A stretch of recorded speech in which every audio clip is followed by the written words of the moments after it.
اورنگزیب صاحبہ، minister information جناب ناصر شاہ صاحب، صوبائی وزیر حکومت سندھ جناب خرم آغا،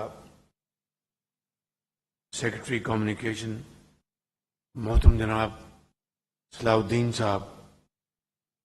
MNA جناب شبیر قائم خانی صاحب، MNA سینیٹرز، MNAs، ممبران صوبائی اسمبلی اور حیدرآباد سندھ کے میرے انتہائی قابل احترام بزرگوں، بھائیوں اور بہنوں، السلام علیکم۔ ابھی ہم اسی منصوبے کا ایک افتتاح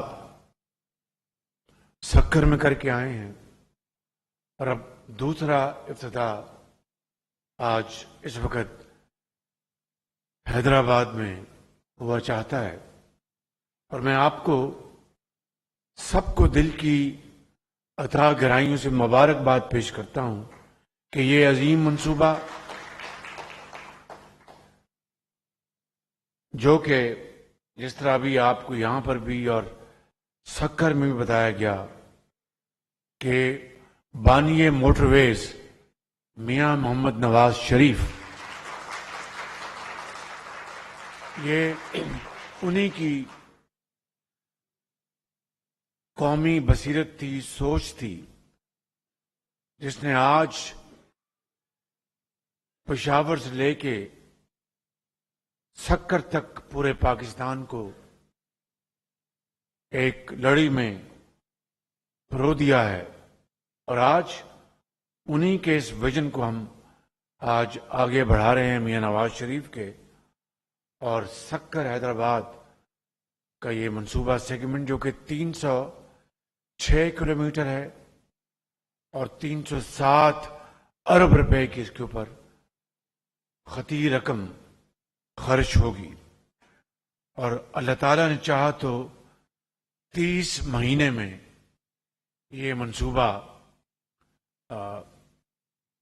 تکمیل ہوگا آپ کی دعاؤں سے۔ میرے بزرگوں، بھائی اور بہنوں، جناب مراد علی شاہ صاحب حساب کے بڑے پکے ہیں، قانون دان بھی ہیں اور میتھمیٹکس بھی بہت اچھی طرح سمجھتے ہیں، تو کہیں یہ خسارے والی جگہ پر پاؤں نہیں رکھتے، بالکل بہت ذی شعور ہیں، اپنے کام کو بہت سمجھتے ہیں۔ تو انہوں نے آج یہاں پر آ کے سکر میں جو انہوں نے فرمایا، یہاں پر حیدرآباد میں اس میں کئی گنا اضافہ کر دیا ہے، اس کی کئی وجوہات ہیں ان کی۔ تو شاہ صاحب کو پتہ ہے کہ حکومت پاکستان کے خزانے پہ کتنا بوجھ ہے، وہ جانتے ہیں اچھی طرح، اور یقیناً انہوں نے اپنے عوام کی، صوبے کی جو باتیں ہیں، مطالبات انہوں نے پیش کرنے ہیں، یہ ان کا حق ہے، ان کو کرنا بھی چاہیے۔ اسی طرح میرے بھائی امین الحق صاحب نے بھی اپنے مطالبات پیش کیے، اور ایک تو بڑا جائز مطالبہ ہے اور مشترکہ مطالبہ ہے، اور بالکل اس کی منطق سمجھ میں آتی ہے کہ کراچی سے حیدرآباد کا جو موٹر وے ہے وہ بالکل چوک ہو چکا ہے، اور یعنی الٹی گنگا بہتی ہے، ٹریفک الٹی ڈائریکشن سے آتی ہے، حادثات کا آئے دن وہاں پر سامنا ہوتا ہے۔ تو میں سمجھتا ہوں کہ آپ یقین کریں کہ میاں نواز شریف، جس طرح میں نے کہا کہ یہ موٹر وے کی بنیاد انہوں نے رکھی 90 کی دہائی میں، اور یہ سلسلہ پر جاری رہا، ان کا یہ ویژن اس وقت تک مکمل نہیں ہو سکتا کہ جب تک کہ اس میں کراچی حیدرآباد کو شامل نہ کیا جائے۔ اس کے لیے میں جو منسٹر پلاننگ ہیں چودھری احسن اقبال صاحب، پروفیسر چودھری احسن اقبال صاحب، ان کی خدمت میں عرض کروں گا کہ وہ فل فور اس کی فیزیبلٹی شروع کریں، اور جناب مولانا اسد صاحب کو میں گزارش کروں گا کہ اس کو جنگی بنیادوں پر اس کو آپ ٹیک اپ کریں، اور اسی ماڈل میں یہ انشاءاللہ میں آپ کو مجھے یقین واثق ہے کہ آپ اسی ماڈل میں پبلک پرائیویٹ پارٹنرشپ میں یہ منصوبہ انشاءاللہ بہت برق رفتاری سے لگ سکتا ہے، اور دنیا کی مایہ ناز کمپنیاں اس میں آ کے سرمایہ کاری کریں گی۔ تو آپ اللہ کا نام لیں، اور چیف منسٹر صاحب آپ بڑے ایک ویژنری چیف منسٹر ہیں، اس کی جو زمین کا جو بیٹھ کے آپ سارا ڈسکس کریں گے، تو یہ منصوبہ اس کی اگر شروعات، اس کی فیزیبلٹی، اس کی ڈاکومنٹیشن فل فور شروع ہو جائے تو اس سے اچھی اور کوئی بات نہیں ہو سکتی۔ تو میں آپ کو یہ انکریج کروں گا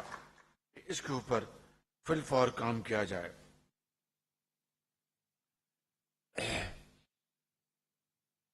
وہاں پر سکر میں مولانا راشد سمرو صاحب نے بھی مطالبات پیش کیے تھے، اور یہاں پر حیدرآباد میں جناب امین الحق صاحب نے مطالبات پیش کیے ہیں۔ اب 50 کروڑ روپے کا جو میاں نواز شریف صاحب نے جو یہاں پر ڈیولپمنٹ پیکج کا اعلان کیا تھا، اور جس کے اوپر بوجہ عمل نہ ہو سکا، تو میں سمجھتا ہوں کہ یہ ایک ایسا مطالبہ ہے جو آپ کا جائز بھی ہے۔ تو میں یہ عرض کروں گا، اور جناب چیف منسٹر سندھ کی خدمت میں، کہ 1 ارب میں دیتا ہوں اور 1 ارب آپ دے دیں، تو جناب 2 ارب کا یہ یہاں پہ ہم بہت شکریہ، بڑی مہربانی آپ کی جنروسٹی کا، بہت مہربانی۔ تو یہ 2 ارب کا پیکج ہم حیدرآباد سندھ کے اپنے بھائیوں اور بہنوں کی خدمت میں ہم پیش کر رہے ہیں۔ اور اگلی بات میں یہ عرض کرنا چاہتا ہوں کہ وزیر اعلیٰ صاحب نے ایک لمبی لسٹ یہاں پر جو منصوبے جو ماضی میں جن کے اوپر بات ہوئی یا اس کے اوپر کاغذی کارروائی ہوئی یا کچھ شروعات ہوئی، اس میں وہ تعطل کا شکار ہو گئے۔ تو میں آپ سے گزارش کروں گا کہ آپ احسن اقبال صاحب کہ آپ بیٹھیں، اور حضرت آپ بھی بیٹھیں ان کے ساتھ، اور بیٹھ کے یہ ڈسکس کریں کہ بھئی یہ کون سے منصوبے ہیں جو کہ یہ تعطل کا شکار ہوئے، اور اس میں ہم کیا فل فور اس میں بہتری لا سکتے ہیں۔ تو اس کو آپ مہربانی کر کے آپ بیٹھ جائیں اور بیٹھ کے یہ معاملہ طے کریں۔ میرے بزرگوں، بھائی اور بہنوں، جو آخری بات، جو 2 باتیں اس محفل کے حوالے سے میں نے کرنی ہے وہ یہ ہیں کہ سیلاب نے جو تباہی کی ہے پاکستان میں، سب سے زیادہ تباہی صوبہ سندھ میں ہوئی، اس کے بعد بلوچستان میں، اس کے بعد کے پی کے پہاڑی علاقوں میں اور نوشہرہ میں بھی، اور جنوبی پنجاب کے 2 اضلاع میں سیلاب نے تباہی کی، اور کروڑوں لوگ جو ہیں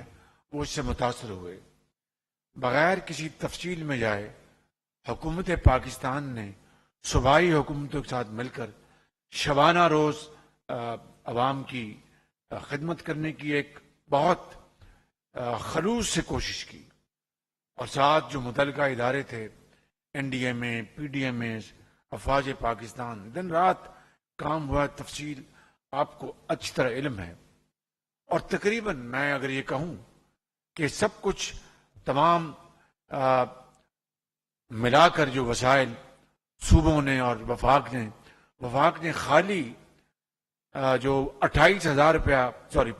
روپیہ فی خاندان جو متاثر ہوا، جو کہ لاکھوں خاندان بنتے ہیں، 70 ارب روپیہ بے نظیر انکم سپورٹ پروگرام کے ذریعے تقسیم کیا ہے اور انتہائی شفاف طریقے سے. اسی طرح انڈیا میں نے کمبل، خیمے، پانی، خوراک بچوں کی. اسی طرح صوبائی حکومت نے، سندھ کی حکومت نے اربوں روپے خرچ کیے ہیں، اور ان کے پی ڈی ایم اے نے، پھر بلوچستان کی حکومت نے،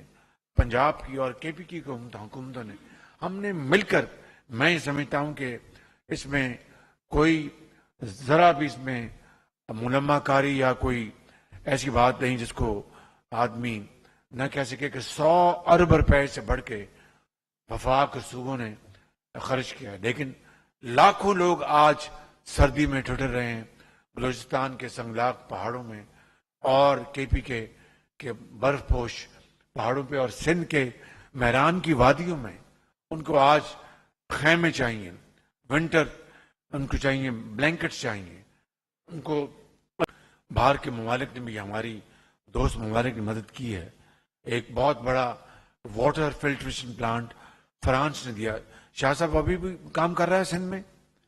اور بہت بڑا پلانٹ، وہ یعنی اس کو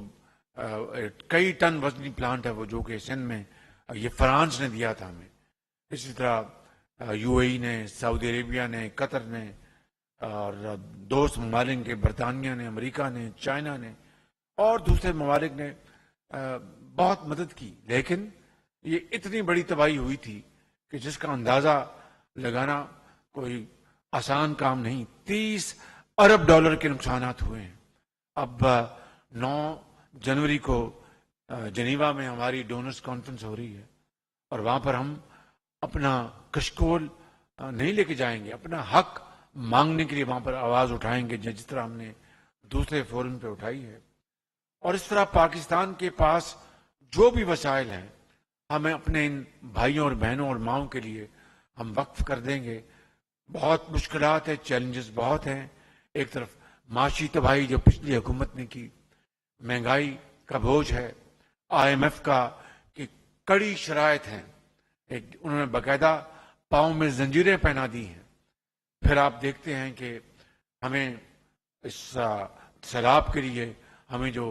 فنڈ چاہیے، تو یہ ایک بہت بڑا چیلنج ہے. لیکن ہمت ہارنے کا سوال نہیں پیدا ہوتا اس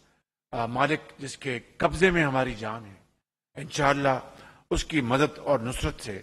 ہم مل کر یہ مخلوط حکومت ہم کام کر رہی ہے، اور انشاءاللہ عوام کے دکھوں کو نہیں بیٹھ جاتے. کسانوں کو باہر کیوں نہیں بلایا جب آپ ان کو کھاد نہیں دے رہے تھے، اور کھاد پورے پاکستان میں بلیک ہو رہی تھی؟ آپ نے اس وقت کاروباری لوگوں کو باہر کیوں نہیں بلایا کہ آئے احتجاج کریں جب آپ چینی ملک سے باہر بھجوا رہے تھے اور ایکسپورٹرز کی تجوریاں بھر رہے تھے، روپے کا ونڈ فال بھی ان کی جیب میں جا رہا تھا، سبسڈی بھی آپ ساتھ دے رہے تھے. پھر اب دوبارہ آپ نے چینی دوبارہ امپورٹ کی اور اربوں روپے خرچ کیے، گندم ایکسپورٹ کی، پھر آپ نے امپورٹ کی. آپ نے اس وقت پوری قوم کو کیوں نہیں کہا کہ احتجاج کے لیے آ جاؤ باہر، کہ میں عمران خان گیس جو ہے $2 پر یونٹ پہ مل رہی تھی میں نہ خرید سکا؟ خدا را کچھ ہوش کے ناخن لیں آپ.